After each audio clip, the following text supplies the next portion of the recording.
ഇനി butterfly jar ഉണ്ടാക്കിയാലോ? Hello, അപ്പോൾ ഇന്ന് ഗ്രാറ്റിറ്റ്യൂഡ് ചാലഞ്ചിന്റെ ഡേ 12 ആണ്.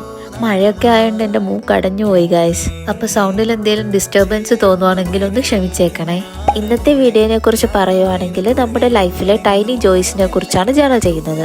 ഈ ഒരു ഐഡിയ ഞാൻ പിൻട്രസ്റ്റിൽ നിന്ന് കണ്ട് ഇൻസ്പയർഡ് ആയിട്ട് ചെയ്യുന്നതാട്ടോ. ഇത് ചെയ്യുമ്പോൾ അത്യാവശ്യമായിട്ടൊരു ട്രാൻസ്പെറൻറ്റ് ഷീറ്റ് വേണം. പിന്നെ ബാക്കിയെല്ലാം നമുക്ക് ഹാൻഡ് മെയ്ഡായിട്ട് ചെയ്യാവുന്നതാണ് കേട്ടോ. ഇതിൻ്റെ അകത്ത് ആദ്യം ഫ്ലവേഴ്സ് വരച്ചിട്ട് ഇടാമെന്നാട്ടോ ഞാൻ ആദ്യം കരുതിയത്.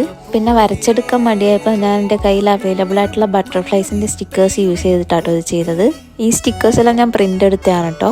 പിന്നുണ്ടല്ലോ, ഇന്നലെ എൻ്റെ വീഡിയോയിൽ ഒരാൾ ഹായ് പറയാമെന്ന് പറഞ്ഞിട്ട് കമൻറ്റ് ചെയ്തിട്ടുണ്ടായിരുന്നു. So hi Sulaiha.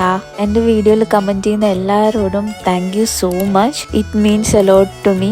എൻ്റെ വീഡിയോ ഇഷ്ടപ്പെടുന്ന ആൾക്കാരെല്ലാവരും ലൈക്കും ഷെയറും സബ്സ്ക്രൈബും ചെയ്ത് സപ്പോർട്ട് ചെയ്യാം കേട്ടോ. ഈ പേജ് ഇഷ്ടമായില്ലേ എന്ന് കമൻറ്റിൽ അറിയിക്കുക. അപ്പോൾ നെക്സ്റ്റ് വീഡിയോയിൽ കാണാം. ബൈ.